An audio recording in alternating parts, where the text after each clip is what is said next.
on. So let me just try to maybe put on Sailor Moon music. I heard like the Sailor Moon EDM stuff. What? The ultimate Sailor Moon OST.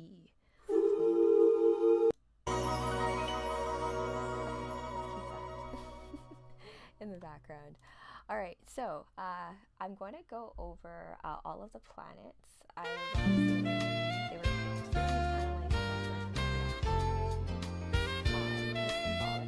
I welcome you guys to not look at astrology as the forest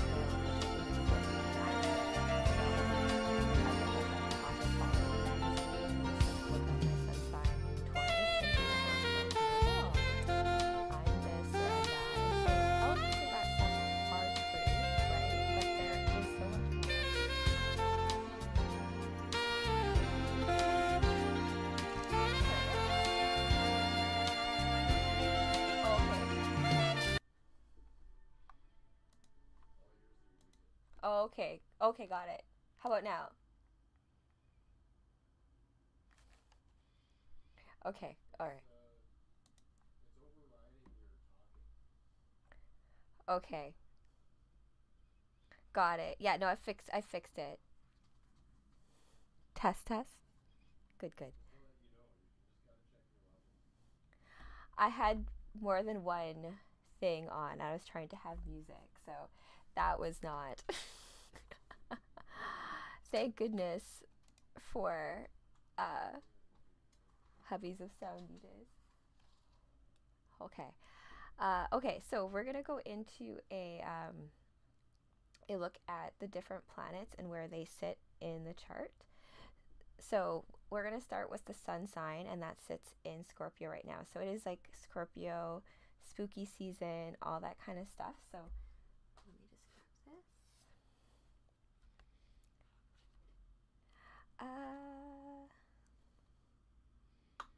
Let's see here. So I will actually, you know what? Just because these are magnetic, they tend to get all over the place if I put them down anywhere. So I'm not going to do that. Am I in Toronto? Yes, I am in Toronto. So we're going to go with Eastern time. We had daylight savings just recently, which, like, what does that really mean in terms of time? But we are now going to look at like where we are sitting cosmologically in terms of all of the planets. So where the sun is sitting right now is in Scorpio. So let's see here.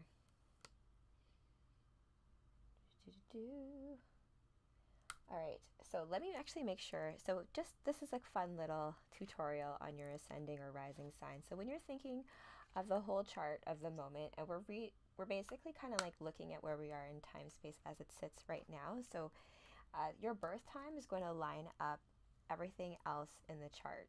So if you see here, just kind of like how the horizon goes and where it kind of leads up into that. So the sun is in Scorpio, and so if we think about, oh, let me make sure that this is actually lined up to the way I want it naturally. So depending on you though, your birth time is going to dictate what sign leads your chart, meaning that your first house isn't necessarily going to be Aries, even though that's naturally Aries is the ruler. Sorry, Mars is the ruler of Aries. Aries rules the first house. You yourself, your first house, depending on your rising sign, meaning that your birth time is going to dictate where your degrees are going to line up, where your housing system is going to line up, right? So you're going to basically have each of the signs be different for you. So if you were, let's say you're a rising sign Gemini, that would make your chart more like this, right? And what your first house would be a Gemini house. So that relates to things like how yourself, your identity, how you relate to the world, how you relate to reality. And so that's something to look at when you're looking at your rising sign. It's why astrologers like to know that. Because there's so much more to it than just like where your sun is sitting. So your sun isn't always going to necessarily be sitting in the first house. So as we're looking at the whole chart of the collective right now,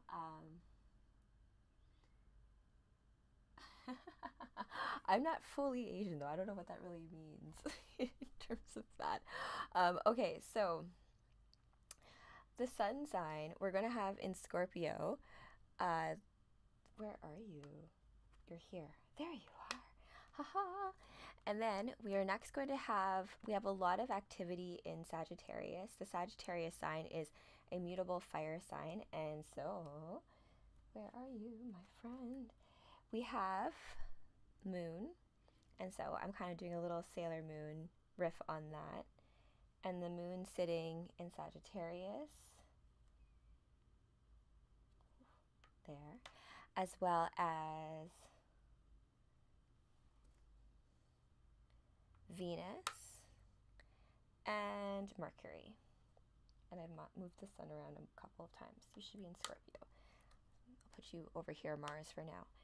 So sun in Scorpio, and then right next door in Sagittarius, we have the Moon, Venus. We also have the midheaven point as far as this ascending chart goes, and Mercury as well.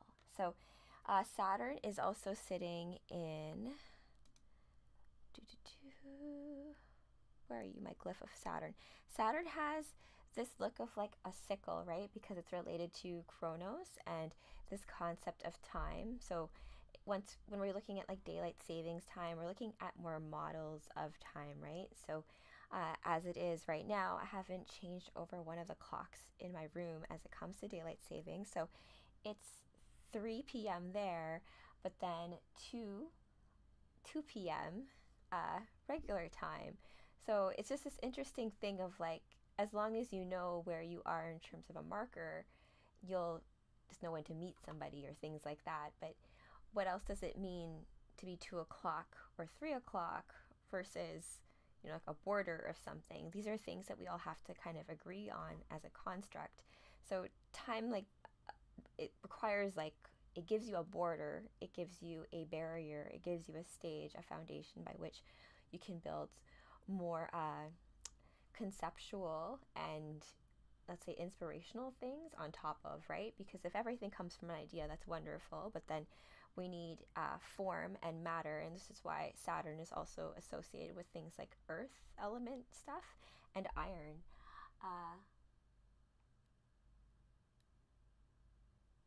The message turns to high before my mind, which is meant for more expressed words. Oh, maybe, perhaps. I think it's just because I spent a lot of time reading as a child, right? So when you're reading and you have all of these words just come in your head, it's quite another thing to then have that be spoken out, because time, you need time to enunciate and say all those words, right? The proper timing. That's why when you make lyrics to songs, and right, and if you're making poetry, there's stanzas, there's rhythm, there's meter, there's all that to your intonation and how you're speaking. And so Saturn, let's go back to the planets, because it actually goes back to what the whole chart is reading right now. So what have I done so far? We got Scorpio. Scorpio's got the sun in it, but then we've got Sagittarius has the moon and Venus in it, which is actually, we're going to talk about Sagittarius in just a second in terms of like the galactic center in just a second, because Sailor Moon actually talks about the galactic center as well, which is kind of crazy if you think about it, but I'm going to get to that in just a moment. Let's see here. Pisces. And then we can talk about the other planets that are also hanging out in Pisces as well. Oh my gosh, here. It's because I'm looking at this backwards as well, and I'm like, I'm also on YouTube, so it's just kind of hard to see which one I'm looking at in terms of where the camera is, but I got you guys. Okay, Neptune is also there.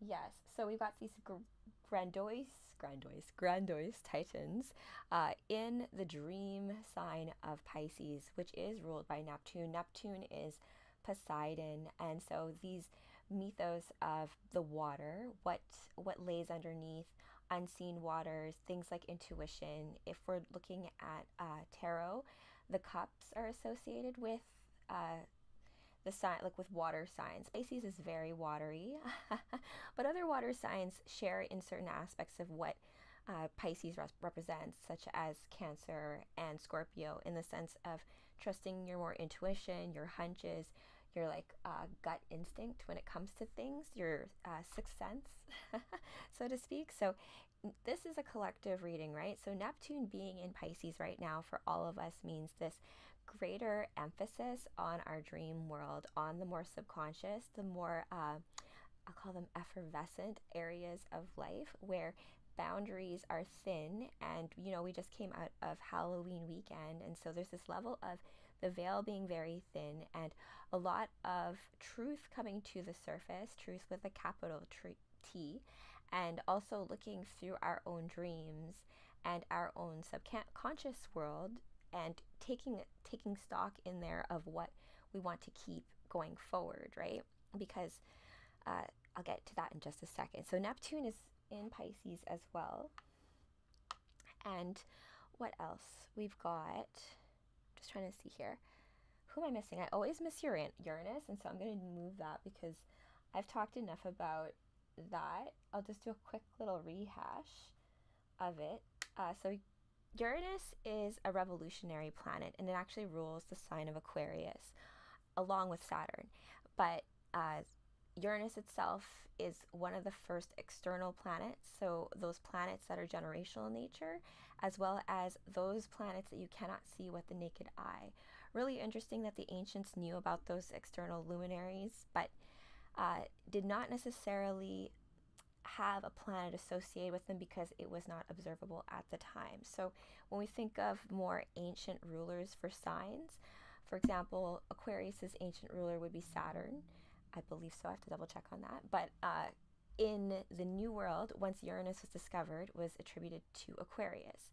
Now, Aquarius can also be associated, I've heard in some stories or in some ways of looking at astrology, that Aquarius can also be associated with Prometheus, or should be associated with Prometheus, perhaps, just because if we think of forethought and what it means, what the age of Aquarius might mean for all of us. Let's see here. That Sony is making an ancient Venom movie.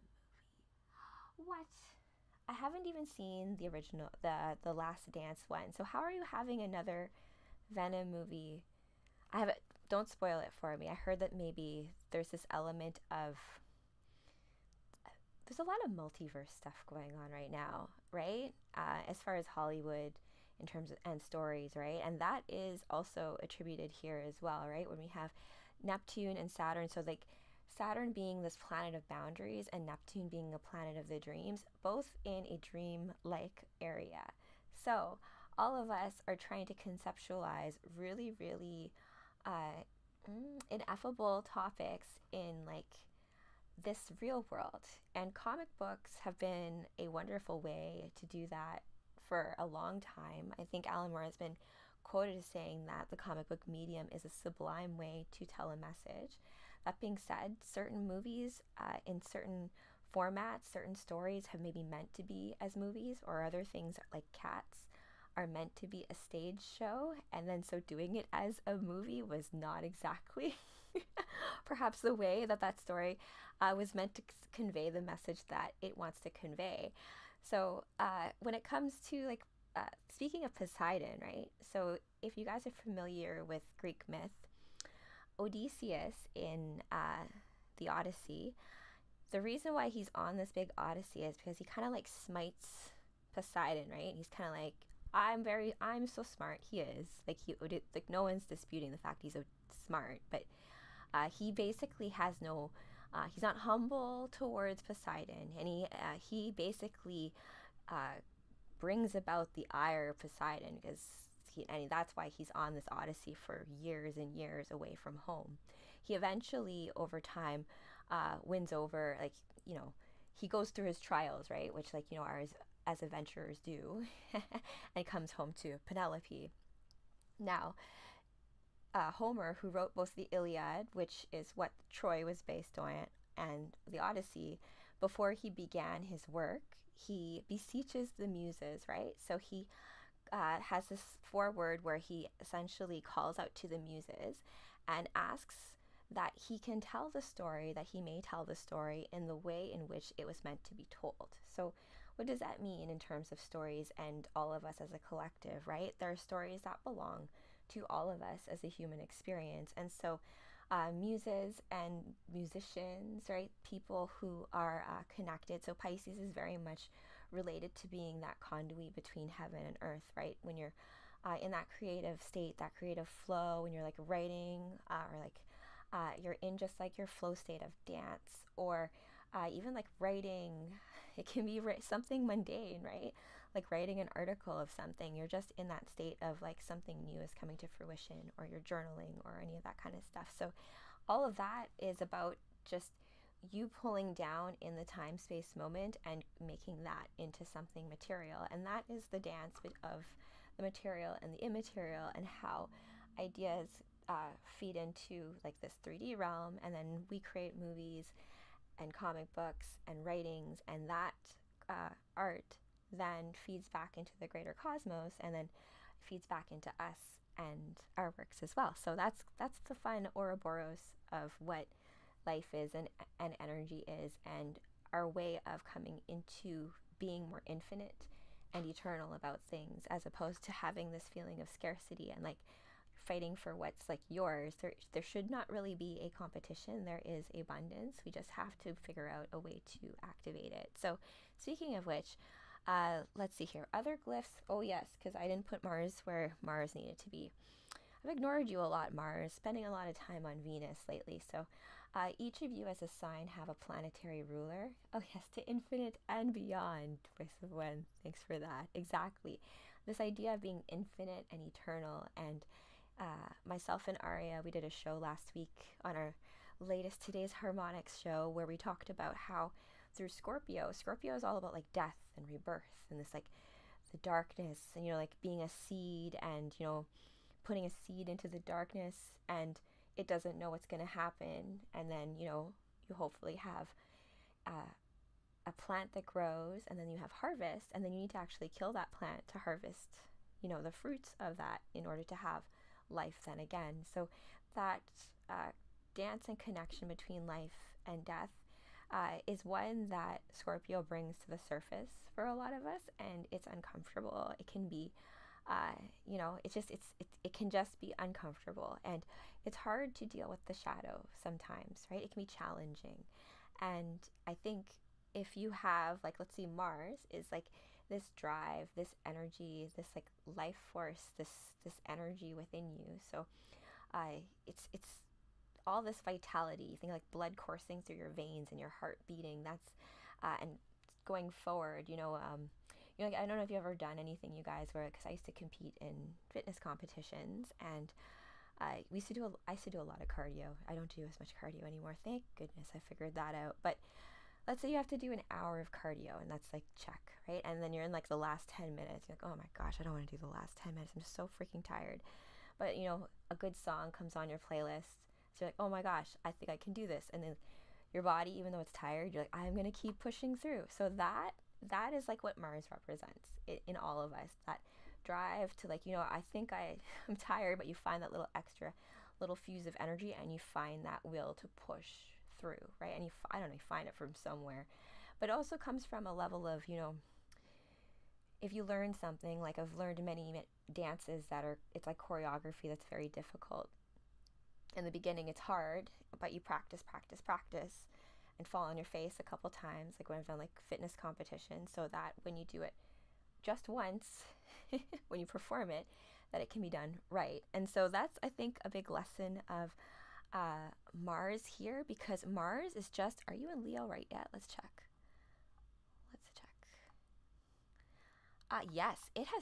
Yes, Mars has just entered Leo, my friend. So it's kind of fitting that I've got the kitty ears on right now with my Sailor Cosmos outfit, because that's gonna feel good for all of us. So Leo is like ruled by the sun, and this concept of being the captain of your soul and your solar mission, or soul mission on Earth, right? Mars being there is like your commander general. So we're gonna put, where are you, Leo? Here. Yeah. So that is going to be something. So Cancer is a water sign. Having Mars there acts a little bit like you know, fire, like trying to keep a flame above water. So you're just like, oh, okay. It can be a little bit of slow going. Mars isn't as energetic, doesn't have as much of the va-va-voom, I don't know what you call it, like the sauce in it.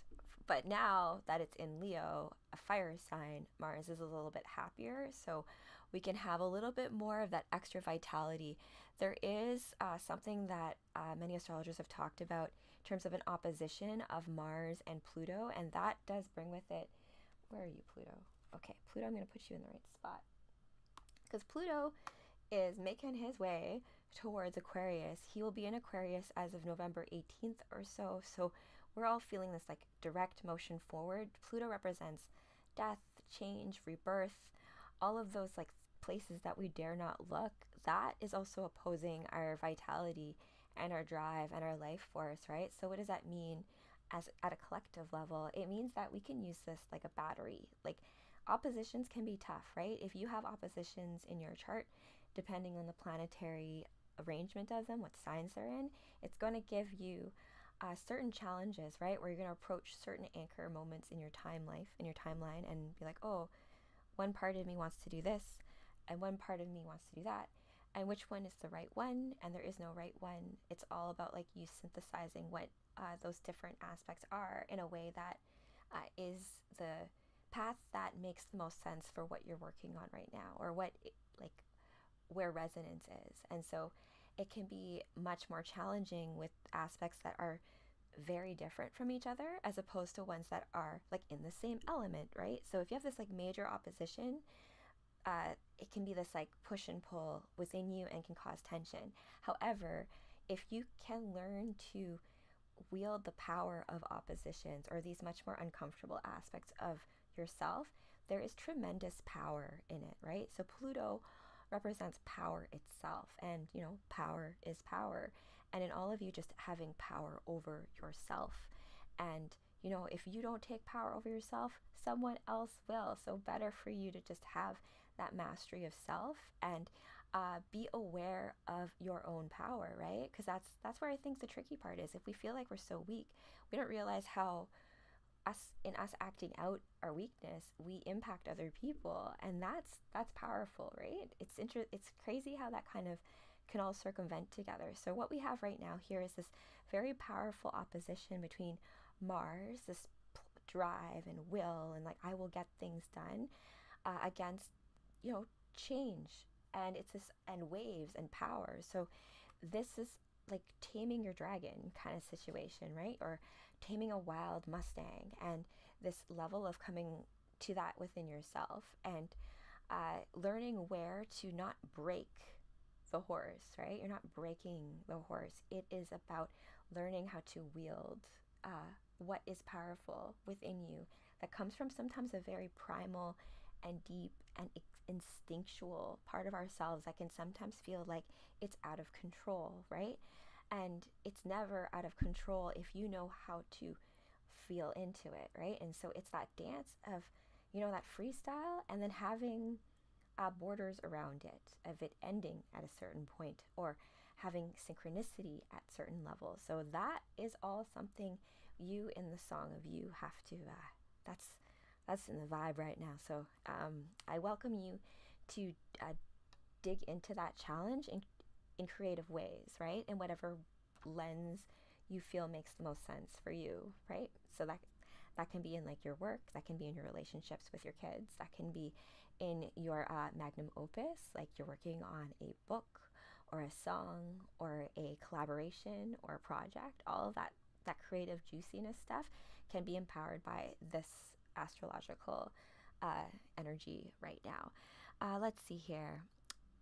Gemini. Oh, another opposition we have going on right now. Speaking of oppositions, we have Jupiter, which of course, king of the gods and rules Sagittarius. And that's a great segue, because I said I was going to come back to talking about Sagittarius and the galactic center and this concept of, you know, rebirth.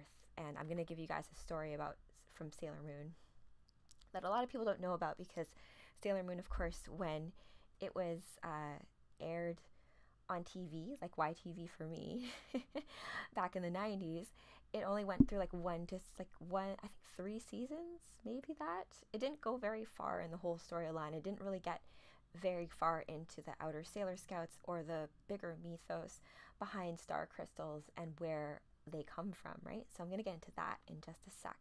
So Gemini, we've got Jupiter there. And where are you?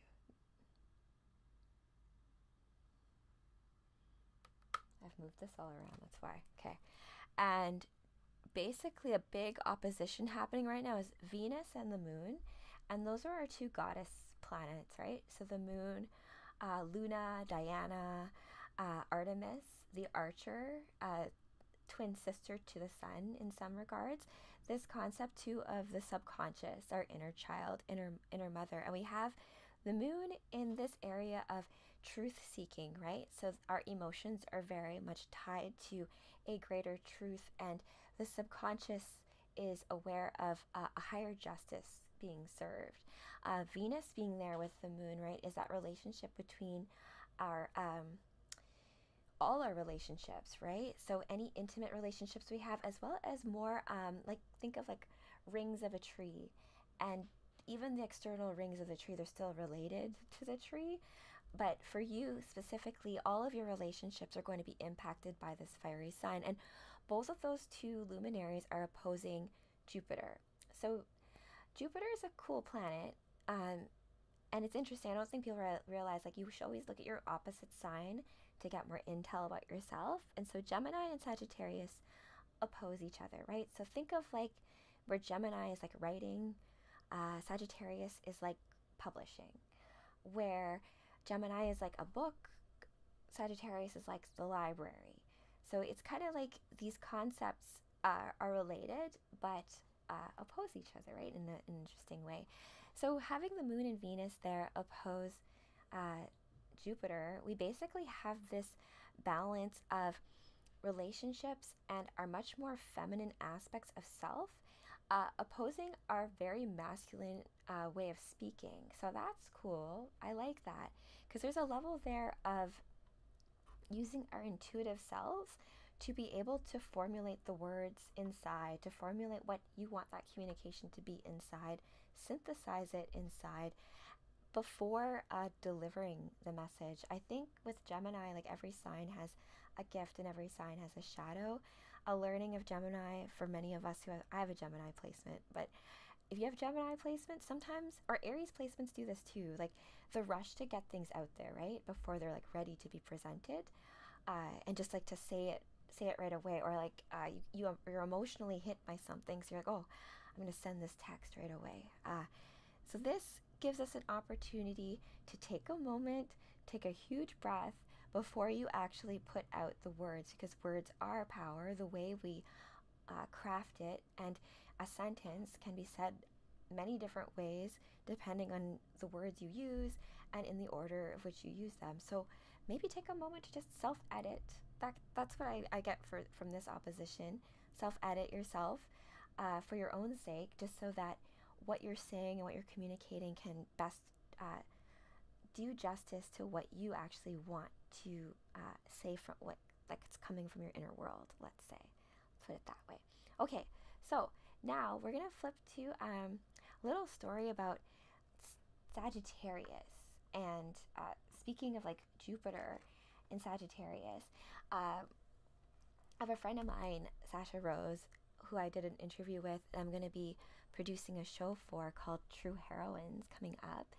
And if you're interested in any production kind of stuff, please let me know, because I'm trying to work on putting together a new, like, cool network of shows that deal with fun, magical topics, and just developing a lot more of those networks between on a global level of how we are going to be receiving media is going to change. And it's not going to, like they said, like, I forget who said the medium is the message, but the point is that there's the story, right? Hey Louie, hello, welcome to the live. We just did the chart reading of the Everlasting Now. I'm just going to talk a little bit about Sagittarius. thanks to my hubby for letting me know about my crazy levels in the beginning of, I don't know why OBS didn't let me. I thought I had a gate on this, but anyways, regardless. There's a Sagittarius 0 star point in Sailor Moon. I'll just talk through it. Let's do it that way.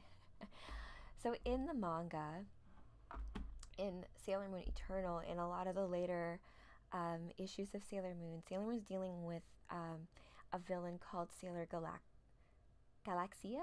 Galactica, something like that. Not to be confused with Battlestar Galactica, but Sailor Galactica or Galaxia. Anyways, not important. The point is, she's going around the universe harvesting star crystals, right? So heart crystals. I'm telling this very loosely, guys, because I'm not gonna tell it exactly right to all of you out there who are like Sailor Moon fanatics. I know you're all out there.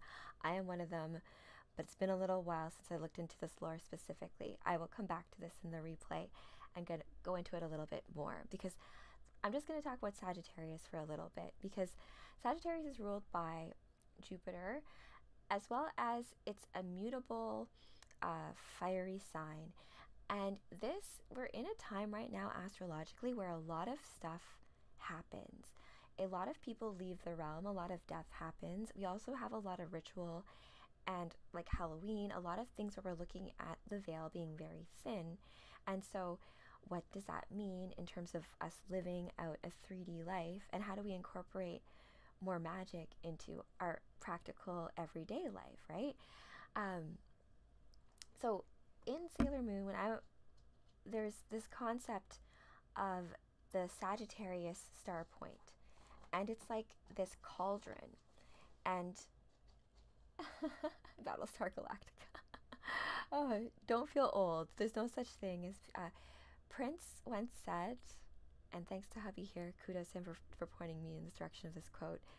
Prince said, when you have your birthday, it's not really your birth date, it's your solar return, right? The sun is returning to the place of when you were born. You only have one like born day being birthed into the realm, right? And saying like I'm 39 years old, that's playing into psychologically the age myth, right? Or like you're aging yourself. It's not about, you're not old, you're just like, you've been around the sun that many years, right? There's this, we can talk about having experience, having wisdom in a way that's much more valuable to our society, right? As opposed to looking at it and being like, oh my gosh, I'm like so freaking old, right?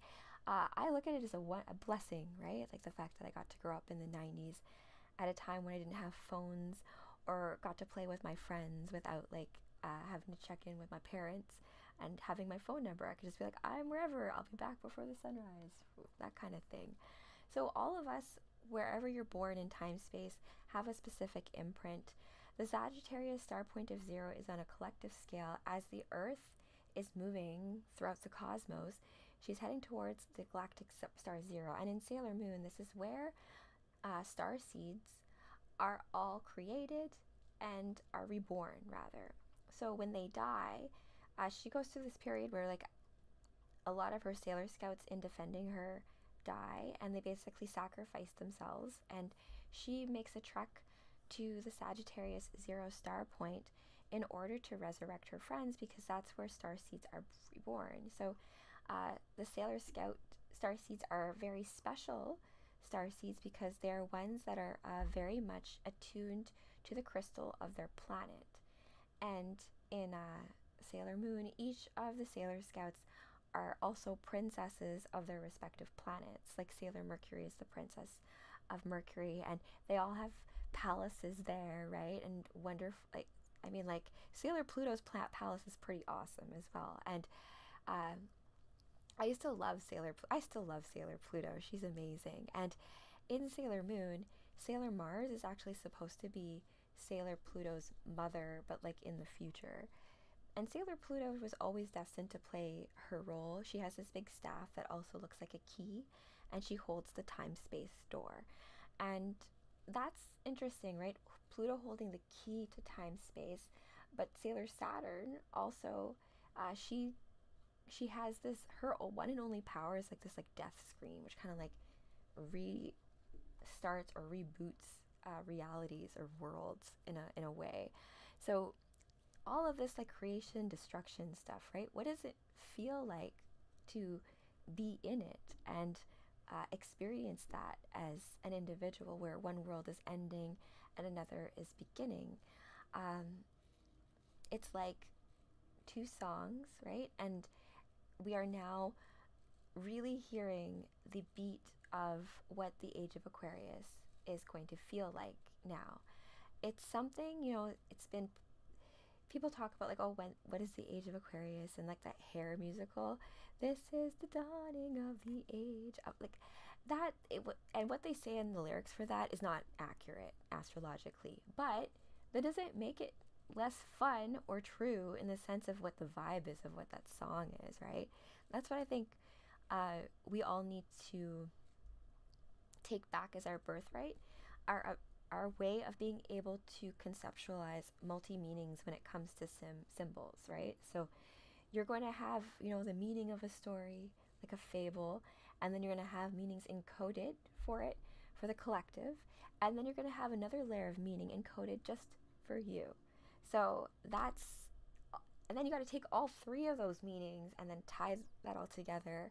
And it depends on what life path you guys have decided to take on this wonderful journey or this game of life, right? So putting it all together, I think some of us are, you're meant to put together certain dots or certain puzzle pieces so that others can take that and put together with what pieces they have. And so together you have a bigger map of where it is that we're going, right?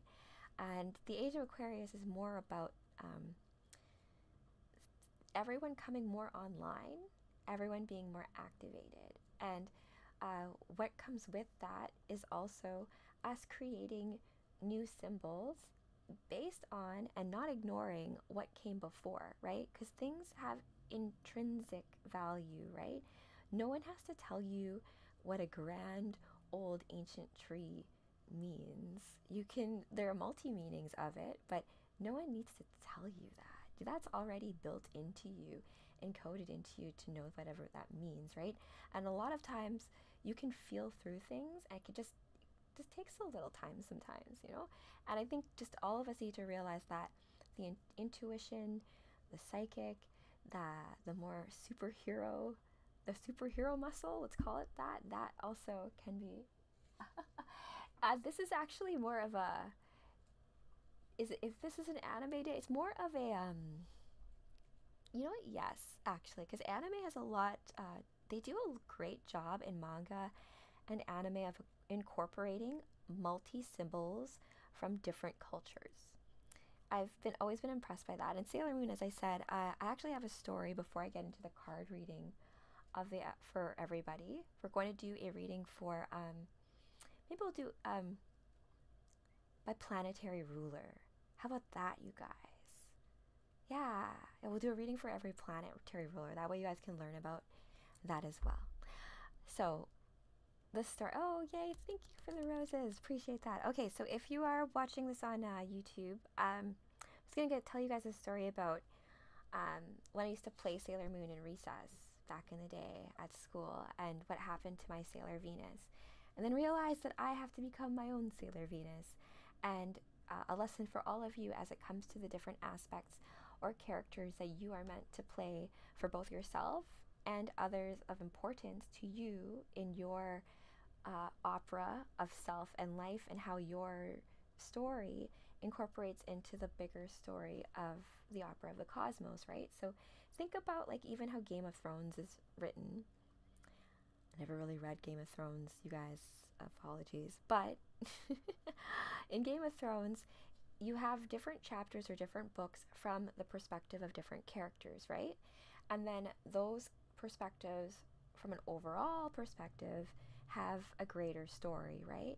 So think of that as like us as well. Like we're all having a different perspective or lens on the greater opera of the story, and yeah, that's part of it. So when I was growing up, I grew up in Winnipeg, Manitoba, and I went to a really small Catholic school. And during recess, this was one of those things where, like, you'd watch like YTV in the evenings, and the next day you would basically play the episode out on recess playgrounds, right? So at that time, I don't know if you guys had this, you had like recess, like a 15-minute one, and then you had a longer one during lunch, and then another 15-minute one in the afternoon, right? And then you and your friends like couldn't wait to like go out for recess, and you'd like a big run into the field and play. So at this time, I had long dark hair, and so I played as Sailor Mars, because that's how you decided what characters you were, based on if your hair matched the character. Uh, right? The show Reboot. Oh my gosh, I loved Reboot, you guys. You can watch Reboot live on YouTube. Like, there's like 5 seasons of it. My sister did a great cosplay of Andrea from Reboot. You know when the Sprite chickie and her and Enzo go into like the net? I actually have a little figurine of Matrix. We were like, Canada was so ahead of their time, right? When it came to visual arts and effects and all of these yeah, Andrea Enzo's girlfriend. Yes, yes, yes, yes. And I love the whole concept of like the user being outside and like, warning, incoming game. So these stories, they provide a wonderful model by which we can look at more imaginary and ineffable things, or as we're coming into a world that is like much more like, I don't know what the word is for it. Like, people are calling it sci-fi land, or just this level of like a world where like you realize that you have much more power in the reality than you think, than we've been led to believe, really.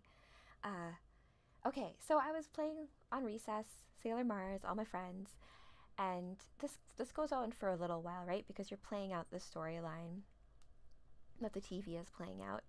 And so, we have our Sailor Venus, our Sailor Mars, my Sailor Moon is my best friend, all that kind of stuff. And then one recess, my Sailor Venus, her name is Kristen, she comes up to us and she's like, "You guys, I can't play Sailor Moon with you guys anymore." And we were like, "Oh, why?" "Why? What the heck? What's wrong?" And she's like, "Well, I was telling my parents about us playing Sailor Moon, and I was told that like I wasn't allowed to use powers." Like, "Oh, okay, that's interesting." So she's like, "So I can't be Sailor Venus." And so that was sad. We had no Sailor Venus for a little while, but we still played. We kept going, but like it was just a weird thing. Like, the rest of us were like, "That's strange. Like, are we doing something wrong by pretending to have powers?" Because in Sailor Moon, this is a very anime thing, right?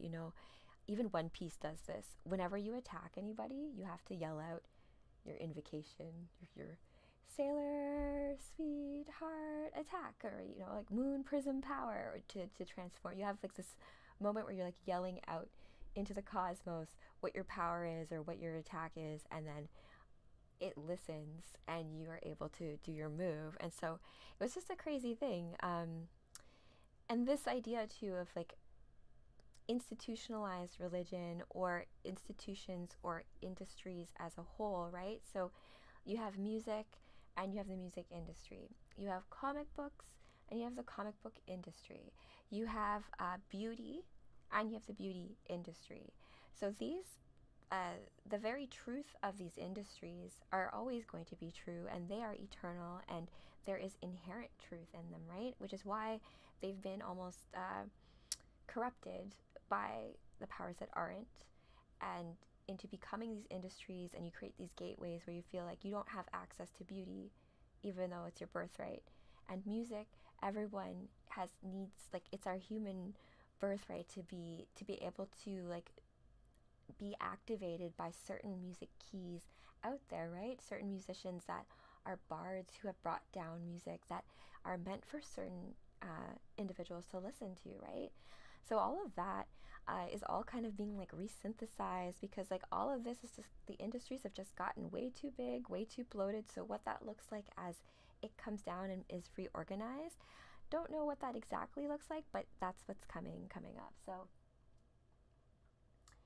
even Sailor Moon didn't know. Yeah, exactly. Yes, Sailor Venus was cool too, right? Because she was already like a celebrity, and she was like super cool. But it's cool too, you guys. If you look at Sailor Moon and the personality types of all those girls, they all match the planetary ruler energies and the signs in the zodiac as well. So you can get insight about yourself through watching Sailor Moon. There you go. All right, so let's do a card reading. I'm going to do a reading for each planetary ruler. We'll do a 2-card reading because I've got both the major and minor arcana in my Shadowscapes deck card. So I'm using a tarot deck, but it's a Shadowscapes deck, and it's the artist uses a lot of whimsical and fairy tale symbology in the cards, which I recommend to you if you want to get into using tarot as a form of divination, that you look for a deck that you find resonance with. No different than, like, you know, in comic books, you have like a favorite way that a character is illustrated or certain stories. You're going to find like resonance with like a specific deck that has, you know, the main 22 cards of the arcana and the rest as well, like the different suits. But the way in which those stories are told are unique to each deck, and so where you interface with them as well is something that is unique to you as well. Yeah. So we're going to do a reading. Well, let's start with where we are, right? Which is Scorpio, and we'll go around the chart. And we'll go by planetary rulers. You know what? No, I can't go around the chart then. If it's planetary rulers, like, you know, I miss the planetarium. I miss having a planetarium. But way back in Winnipeg, there's a planetarium, you know, where you look up, and we had this this show where you were like in this little rocket ship and you started at the sun and you like flew out towards Pluto in your little spaceship. So let's do that, and we'll do a card reading for planetary rulers and the signs associated with them. I think that's a better way of organizing myself this time. All right, guys, so we're in the spaceship, and I'm your host, I'm your captain, Sailor Cosmos. I know. So Ford freaking sold out Ontario Place to open up a spa, when that should just be, there's so many problems with that. That boardwalk is supposed to be meant for something else, not for like selling off to like, and you're next to a body of water, a freshwater body. Oh, thank you, Stop. I feel like you agree with me then. Freaking awful. So pretend we're starting at the sun, right? We're going to start at the sun. And the sun, right, when you're looking at your horoscope, that is your soul, the SOL, right? The captain of your soul. This is like the battery power of how you're powering your whole existence. So the sun rules Leo. They did ruin the animal habitat. I actually have releasing on my channel. So I live in an area where there's been a lot of like condo development. I've seen like the landscape just change in front of me. And there's like this little gopher guy who like, there's like wildlife there, and like it was gone. And he like lives underneath the concrete now. And I have this little like video clip of like me giving him an interview. Like, hey gopher, how do you feel about... And he tried to come with me, but I was like, Wolfie won't appreciate me bringing you home, I don't think. Okay, so let's begin.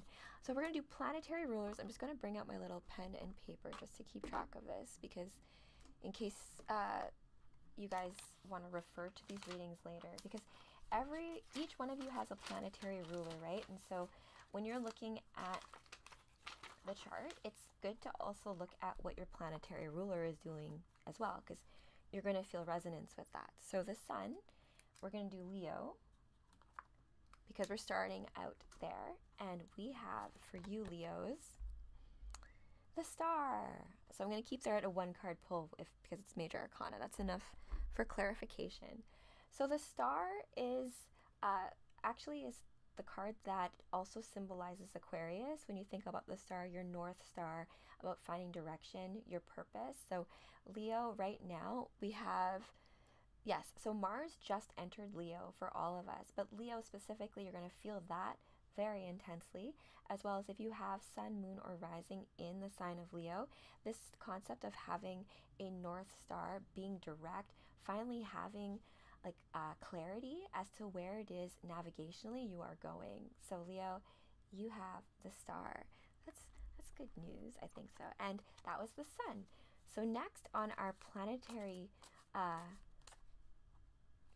drive, sailing through the spaceship through the cosmos. Oh my gosh, I've got, oh my, almost. Okay, so this came out. Oh wow. Okay, Mercury. Mercury. So Mercury has two signs that it rules over. It rules over Gemini, but also Virgo. So that's interesting, right? There are different ways in which Mercury is expressing itself. Mercury being like the planet of, Hermes, Thoth, the, yes. So Sailor Mercury, aka Amy, if you think about even in the anime, right? Sailor Mercury is the first Sailor Scout, because they're all reincarnated princesses of the planets, right? So she is the first one to be woken up, right? And she's the smart one. She's the one in computer science. She's like super nerdy. Silver Surfer is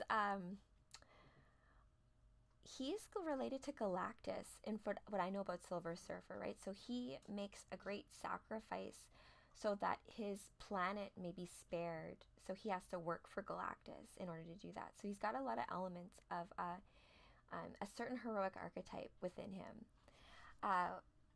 Speaking of which, that's a very Tower thing to do. So if we think about, look at this reading for you, both signs that are ruled over by Mercury. So, oh no, I'm frozen here. Oh dear, hold on a second. I have a little bit of